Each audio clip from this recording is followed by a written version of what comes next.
Hi guys, if you haven't already had the chance, I would suggest that you check out the brand new Operation Outbreak map. It has been a load of fun for me over the past week or so, and especially in the tank, and that's what this video is going to be all about. It is a blast, and you can go on these massive kill streaks and be really good for your team, even if the map does take a little bit of time to learn. So today what we're going to do is go for one of the longer videos and look at an overview of the map, what you can do in a tank to get these bigger kill streaks, and certain positions and places that you want to be in order to give yourself the best chance on getting a high amount of kills. So to start off, just to let you know, the gameplay you see in the background was recorded about a week ago, and it is 80 something to 0. It's quite a nice game, but it was quite a difficult game for me because it was one of the first times I played on the map. I have only played it about 10 times in the tank because I haven't had enough time to play the game, and this is the first time I've had a chance to make the actual video. So the things you're going to see in the background, you can always do better than this, and you can be a bit more aggressive, and maybe my aiming wasn't perfect throughout the round, but in terms of my positioning and where I was and taking advantage of the spawns and things like that, this video will be a lot of help for you. So to start things off, you can see that I am fighting for the Chinese side, which means that I am going to be in the T99 tank. Now, the tanks have recently had an update in terms of their speed, so the Abrams isn't as sluggish as it used to be. So personally for me, that's going to be a lot better, because I found for some reason that the aim of the HMG in the Abrams was slightly better. I'm not sure why this is, but you could also ramp underneath other tanks, which gave you sort of a get out of jail free card in some situations. However, you were limited with the way that you could turn around and look behind you. So yeah, the tanks have received several different buffs, and that's really good because it means you can dodge incoming RPGs and you don't get caught out as much as you used to. So bear that in mind, especially when playing on this map. If we just take a quick look at this graphic you can see in the background, well, this is a sketch of the actual map itself, and it's a good idea just to have a little look at this before you start setting off in the tank, because one of the key things that I would like to say is stay on the roads. It's been sort of a simple one because you wouldn't expect a tank to be as accurate if you're on bumpy ground and stuff like that, but this map has so much stuff that you're going to get stuck and caught on. I would definitely suggest staying on the roads. Even if there are no enemies around you, relocate to a different part of the map, which might take a little bit of time, but you'll get used to the positions you need to be in, and this will definitely be beneficial, especially with the Charlie flag. It's a tough one, that road going from just alongside to the right of Charlie, because enemies spawn everywhere and there's a lot of stuff in the way. So you'll definitely notice this when you're playing. You might want to just have a think about where you're going to be located. Also, with the area being quite hilly and having a lot of stuff where a lot of places where snipers or support players can hide and drop C4 off on top of you, I would definitely recommend staying to the center of the road and having a gunner if possible, just to keep an eye on those positions. The gameplay you see in the background is starting off from the Chinese side.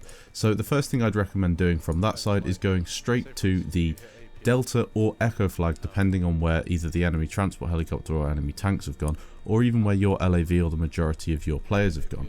Those two flags are really difficult to keep hold of if you're pushing up to Bravo and possibly even up to Alpha in the tank and the transport helicopters flying over the top of you. So definitely try and keep those under control as much as you can.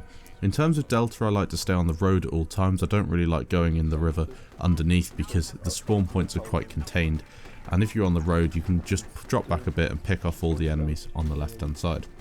With Echo, again, it's not that difficult to stay alive on that flag because it's quite open if you just back off the burn a little bit, especially by the helipad section. But you're going to find it really difficult to actually cap if there's a lot of enemies on there, especially if there's a transport hovering dropping enemies off. So always be wary on those two flags. It's always useful if you've got a team who play the objective, you'll find it a lot easier. With Bravo, it's not a flag that you can actually really cap in the tank, in my opinion.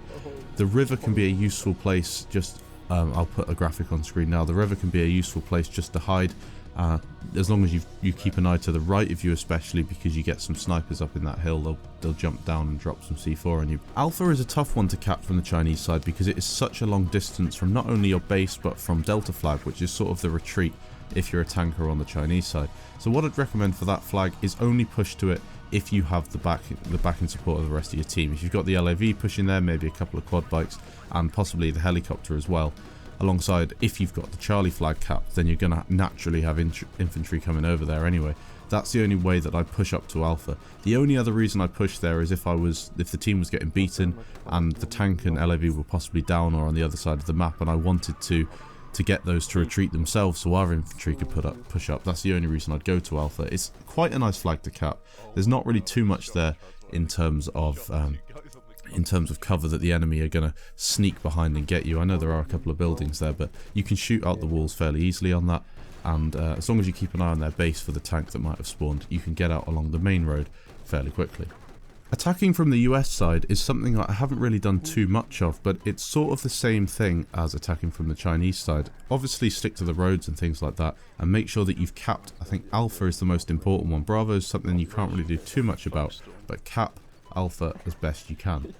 Hiding just to the left hand side of Charlie, as you can see on this map now, on that road next to Bravo, if you have Bravo capped, is a really good one for looking up onto those hills, as you can see in the dark green there, the hilly areas, and taking down any snipers. You can get a nice bit of cover there, and you're quite unlikely to be flanked by a tank if you're on that part of Bravo, because they have to come all the way back through Alpha and across to your base. So as long as Alpha's capped, you're kind of unlikely to have a tank shooting you in the back. In terms of Charlie, it's the same sort of stuff. Shoot at it from a distance, don't go onto the flag unless you really, really have to, and make sure you have a gunner to back you up and keep an eye on what's going on behind you. Delta's a nice one to cap from the other side. If you get the enemy tank and LAV down, you can push on to Delta. If you take Delta, then the majority of their team's going to push back, try and take it. Your team's going to push on to Echo, and it's going to be really beneficial for your side. In terms of the loadout that I've grown to like on this map, the most important thing I could say is definitely run with your thermal vision. Most people are going to do this anyway, but it gives you such an advantage over the enemy team. Secondly, I would recommend running with thermal camo. The reason I would really recommend running with this is because staying away from the enemy tank can be beneficial if you are trying to cap a flag, or you're in a position where you don't really want to be in a firefight with another tank, especially if they're a good tanker. So running with thermal camo is going to make you more difficult to spot. You're going to disappear off the minimap, and overall it is really beneficial. The only other thing that I could recommend running with is reactive armor if you are really aggressive and you find yourself getting shot in the back or sides a lot more than really you'd want to be.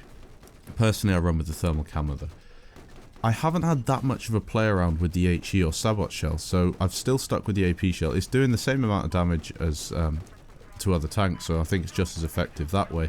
It's just as effective on helicopters, as you can see in the background throughout this video. I've hit a couple of the transports with not too much difficulty. The HE has quite a lot of drop, so it makes it a bit more difficult to shoot.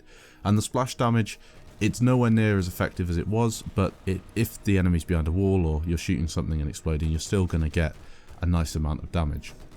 The biggest problem I've had with the update is the nerf on the HMG. It is now a 4-shot kill as opposed to a 3-shot kill, assuming that you're not getting headshots. It's, you know, you're really going to notice the difference. I tried running with the LMG for a bit, but it's still pretty much the same. I think they've done something with the overheating to make it, you know, more consistent but not as powerful or something. I don't know what they put in the notes, but I don't like the LMG. I never really have. But if your aim with the HMG isn't that great, then that might be something that you want to move over to. Making good use of your map is really, really important on this map, especially if you are running with the thermal vision, because often you can't exactly see where the roads are and where a couple of the flag capping points are, especially with that update that they've put in, so you can see the perimeter of the flag capping area. It's definitely definitely useful keeping an eye on your minimap at all times. Also, switching to the big map can be useful just so you can locate the enemy tank, enemy LAV, and the majority of the enemy players.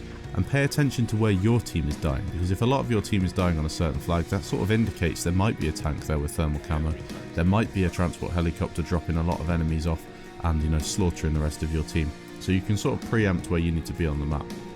Exposing yourself on this map is a really bad thing to do because of the amount of infantry that can rush from one flag to another.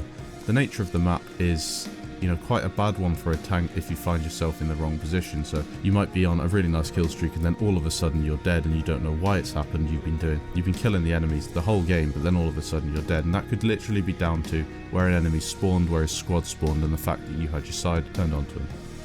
The last thing I want to talk about is your APS. I have noticed that APS is still buggy on this game, and the biggest problem, and a friend told me this, is when you are sprinting in the tank, so you've got your shift key pressed down and you're going flat out and you hit your APS, it doesn't actually work. So I'm going to have a play around with that in the next couple of weeks and get back to you on it, but I think if you are just using your APS as normal, it's not going to be as effective if you're going full speed, so try and make sure that you're not going full speed when you hit it. Also, the APS cooldown has been dropped from around 30 seconds to I think it's around 15 or 20, something like that, but the uptime of the APS has been halved, I think, to around 2.5 seconds. I will be doing another video on this in the coming weeks. It will be on a hardcore match that I had, and I'll probably put most of the match up. There's no comms or anything on it, it's just a nice round. But until then, if you enjoyed it, please leave a like on it. Hopefully this sort of thing helped you. I'll catch you guys in the next video.